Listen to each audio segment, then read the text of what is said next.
Screen पर जो आप एक तस्वीर बच्ची की देख रहे हैं, ये बच्ची कल एक दरिंदे साधु के चंगुल से किसी तरीके से छूट करके आई है और छुड़ाने वाला कोई और नहीं बल्कि हमारे ही समाज के एक पत्रकार थे। बगल में खड़े हैं निगम जी और इनके साथ थे अनमोल आनंद।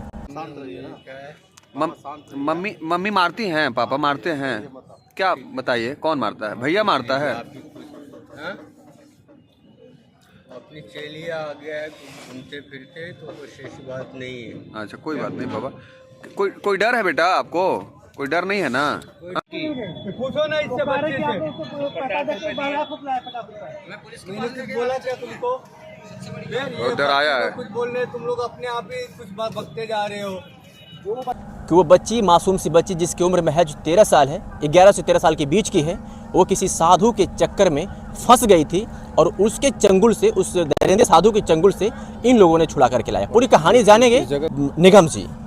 कैसे पता चला कि ये मासूम सी बच्ची किसी सनातन का चोला पहने साधु के चंगुल में फंस गई है, वो किसी का शिकार होने वाली है?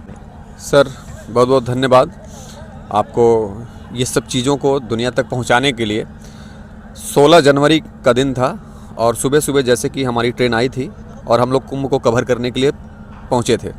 टहलते टहलते हम अपने मीडिया हाउस से होते हुए हम सेक्टर 20 में पहुंचे और सेक्टर 20 में जब कुछ टाइम बीत गया, कुछ ऐसी चीज़ें नहीं हो रही थी, तो हम लोग थके हारे जो घर से अपना खाना लेके आए थे, वो एक खाली सा एरिया था जो चारों तरफ से बैरिकेड था और उसमें कुछ कंस्ट्रक्शन के काम भी हो रहे थे, मतलब टेंट वेंट लग रहे थे, तो उसमें कोई काम नहीं हो रहा था। उसमें एक दो लोग सोए हुए थे और चारों तरफ से वो उससे कहते हैं कि टीन से बैरिकेड था सर, एक छोटा सा गेट था। तो हम लोग शांति से उसी के अंदर बैठ के और सोचे कि अपनी पूड़ी और सब्जी जो है खा लें। तो मैं निकाल के खा ही रहा था, तब तक मेरे आंखों के सामने से एक वाकया गुजरता है। गेट से एक साधु जो है गेरुआ वस्त्र पहने हुए और उसके साथ में एक बच्ची 11 साल की, वो एंट्री करता है और हमारे उसी समय साथी पत्रकार थे। अगर हम उस साधु को, उस व्यक्ति को साधु ना कह करके ये कहें कि एक मनुष्य गेरुआ वस्त्र पहन करके बाहर निकलता, क्योंकि साधु में और जिस व्यक्ति ने कांड किया है वो कभी साधु हो ही नहीं सकता, तो क्या हम ऐसे नहीं कर सकते कि मनुष्य गेरुआ वस्त्र पहन करके बाहर निकलता है और वो साधु की बच्ची थी? बिल्कुल सर, आप सही कर रहे हैं। वो साधु कहना जो है, वो साधु के भेष में थे, वो दरिंदा था। बिल्कुल। और मैं आपको बताना चाहूँगा कि अगर हमसे थोड़ी सी भी चूक हुई होती सर, अगर मैं अपनी नज़र को कहीं भटकाया होता और कहीं अगर खोया होता, तो शायद वो बच्ची नहीं बच पाती कल के डेट में।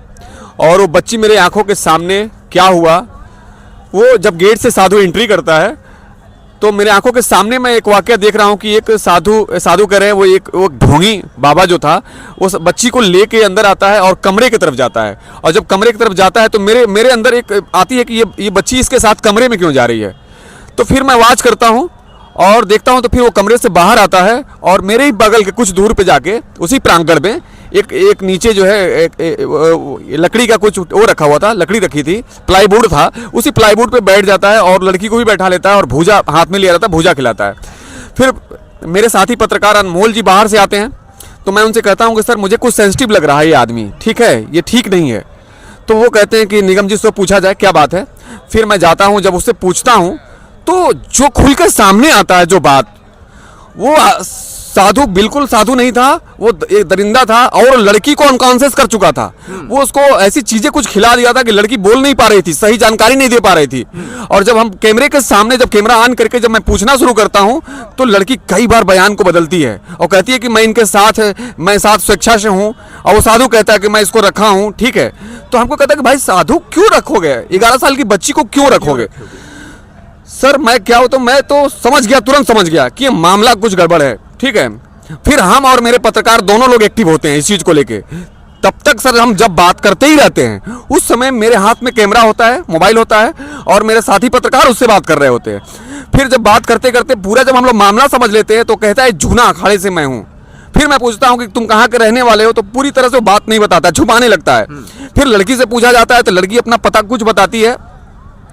उसके बाद से एक दूसरा साधु एंट्री करता है, जो स्क्रीन में आप उस साधु का फोटो ये देख रहे हैं, जो है ये व्यक्ति उस प्रांगण में आता है और डायरेक्टली मेरे ऊपर गाली देने लगता है और मुझ पे हमला कर देता है। और मैं सर बिल्कुल डर गया, मैं जान रहा था कि वो मुझे मार डालेगा, इस तरीके से मेरे पर हमला करता है और मैं कैमरा लेके जो है भागने लगता हूँ और कैमरे को कि मेरा कैमरा तोड़ न दे मैं बैग में डालता हूँ और बिल्कुल बाहर निकलता हूँ वहां से। सर अगर हम लोग फिर जो है दिमाग में ये चलता है कि मुझे किसी तरह इस बच्ची को बचाना है और हम लोग उस पर लग जाते हैं, फिर हम लोग कोई वीडियो शूट नहीं करते हैं, कोई वो नहीं करते हैं, हम तुरंत वहां से नजदीकी पुलिस चौकी पे जाता हूं जो सेक्टर क्यू के मेन चौक पे एक चौकी है, वहां पे एक दरोगा जी मिलते हैं थाना इंचार्ज। मैं उनको अपनी सारी बात तुरंत बहुत कम समय में बताता हूं कि सर वो बच्ची भाग जाएगी, वो लेके भाग जाएगा दरिंदा। फिर हम लोग दौड़ के जाते हैं तो कम से कम 200 मीटर लेके निकल चुका था उस भीड़ में। अच्छा जी, वो भाग रहा था।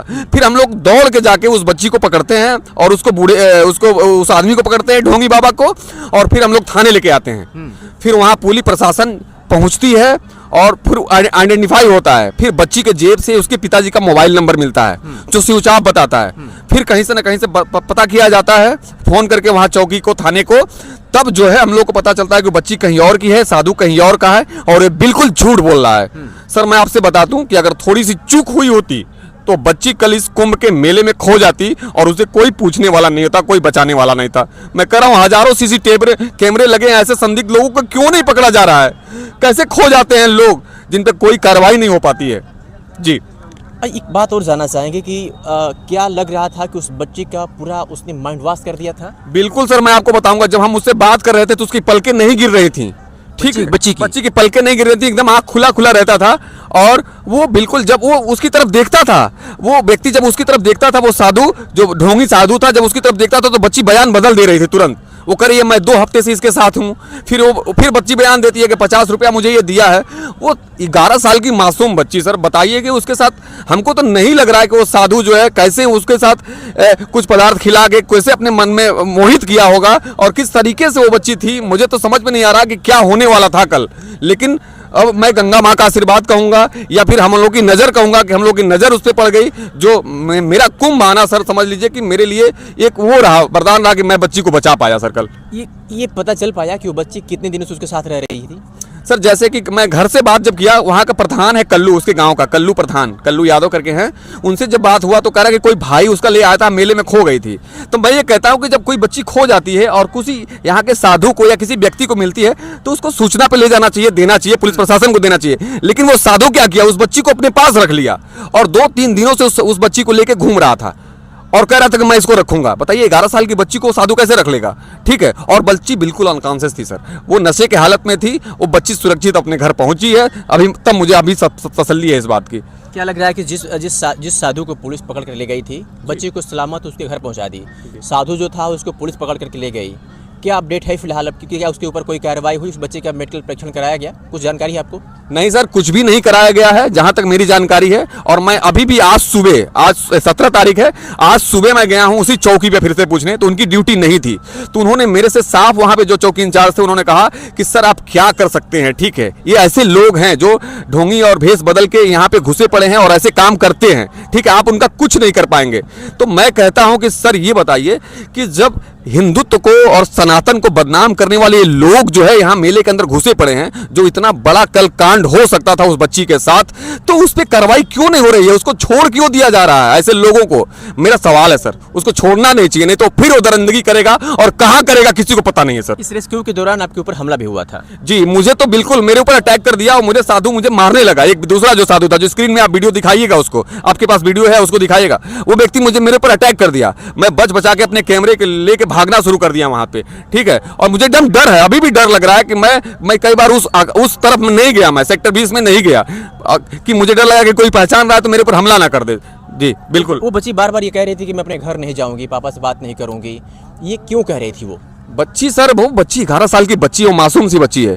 अगर आप किसी को माइंड वॉश कर देंगे, ठीक है, अब किस तरह से वो किया हुआ था मुझे नहीं पता, लेकिन बच्ची की आंखों में ये दिख रहा था, वो डर दिख रहा था मुझे। मैंने उससे जब बात किया तो कह रही थी बच्ची कि मुझे घर नहीं जाना है, अपने माँ बाप के पास नहीं जाना है। जब उसकी माँ का जिक्र किया मैंने पूछा कि तुम्हारा भाई मारता है तुमको, तुम्हारी माँ मारती है, तो माँ के नाम पे वो बच्ची रोने लगी थी बिल्कुल भी। और मैं कहूंगा कि उत्तर प्रदेश की पुलिस जो वहां पे थी, उस चौकी के इंचार्ज को मैं कहूंगा, जिन्होंने मेरा तुरंत साथ दिया और उस बच्ची को हम लोग रेस्क्यू कर पाए, उसके परिवार तक उसको पहुंचा पाए सर। 11 साल की वो मासूम थी मात्र, उसे बहुत कुछ पता नहीं था इस दुनिया के बारे में, इस कुंभ के बारे में, उन साधुओं के बारे में, उस महात्माओं के बारे में। वो उसके साथ ले जाकर के क्या कर सकते थे, इसके बारे में कुछ आप सर वो दफन हो जाती इस मेले में, इस कुंभ के इस रेत में वो दफन हो जाती है, उसको कोई पूछने वाला नहीं रहता। अगर हमारी नजर नहीं पड़ी होती, हमारी टीम की नजर नहीं पड़ी होती उस पर, तो ये जान लीजिए। उस बच्ची के चेहरे को जब भी आप मोबाइल में देख रहे हैं, हमारे साथ काफ़ी देर से आप टहल रहे हैं, जब से हमारी आपसे मुलाकात हुई है, हर बार उस तस्वीर को देख करके आपकी आंखें डबडबा जा रही है। बिल्कुल सर, मेरी भतीजी सेम उसी चेहरे की मेरी भतीजी है। जब उसको फोटो को देख रहा हूं तो मुझे अपने भतीजी का याद आ रहा है। मेरी भतीजी है सेम, सनाया सिंह, उसका चेहरा सेम मुझे आंखों के सामने आ रहा है। ऐसी बच्ची के साथ क्या हो सकता था सर, मुझे अभी भी डर लग रहा है उस बच्ची को।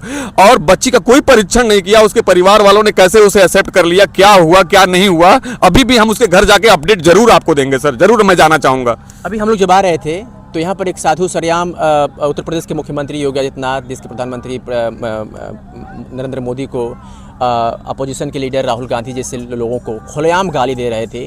तो क्या लग रहा है कि भगवा पहन करके ये लोग सिर्फ सनातन का चोला पहने या फिर सनातन धर्म का पालन भी कर रहे हैं? ऐसे साधुओं को क्या कहेंगे? क्या आइडेंटिफाई है इनके पास, बताइए आप। अगर इन्होंने धर्म के रक्षा के लिए, ठीक है, इसको समाज को बेहतर बनाने के लिए अगर ये साधु का चोला पहने हुए हैं, तो इस तरह का भाषा क्यों इस्तेमाल कर रहे हैं? मानवता कल्याण की बात करिए ना आप, ठीक है, आप मनुष्य को बचाने की बात करिए ना। धर्म के आड़ में आप कर क्या रहे हैं? आप देखा इस वीडियो में, दिखाइए लोगों को कि किस तरह देश के प्रधानमंत्री को, मुख्यमंत्री को, राहुल गांधी को कैसे वो व्यक्ति गाली दे रहा है, और मेरे को गाली दे रहा है, मेरे पे उलझ गया वो व्यक्ति, और कितने झूठे झूठे इल्जाम लगा रहा है, मेरे पे मारने पे आ गया, ठीक है, सिर्फ इसलिए कि मैं कैमरे लेके उसके सामने से गुजर रहा हूं। कुटिया को नहीं दिखाया, कुटिया को नहीं दिखाया, वो कह रहा है कि जबरदस्ती कर रहा है मुझे कि आप मेरी कुटिया को दिखाइए, ठीक है। तो क्या है बताइए ना, क्या चल रहा है यहाँ पे? ये मैं सवाल करना चाहूंगा कि इनके लिए आइडेंटिफाई होना चाहिए। जैसे मेरे लिए, मैं एक पत्रकार हूं, तो मेरे लिए एक कार्ड है। एक पुलिस व्यक्ति अगर नौकरी कर रहा है तो उसके लिए एक कार्ड है, आइडेंटिटी है उसकी, इनकी भी होनी चाहिए। बिल्कुल होनी चाहिए। इससे साफ पता चलेगा कि कहां से आए हैं, कौन हैं और क्या इनका योगदान है। बिल्कुल। संगम नगरी प्रयागराज में हम थे, और ये संगम घाट पीछे का आप तस्वीरें आप देख पा रहे होंगे।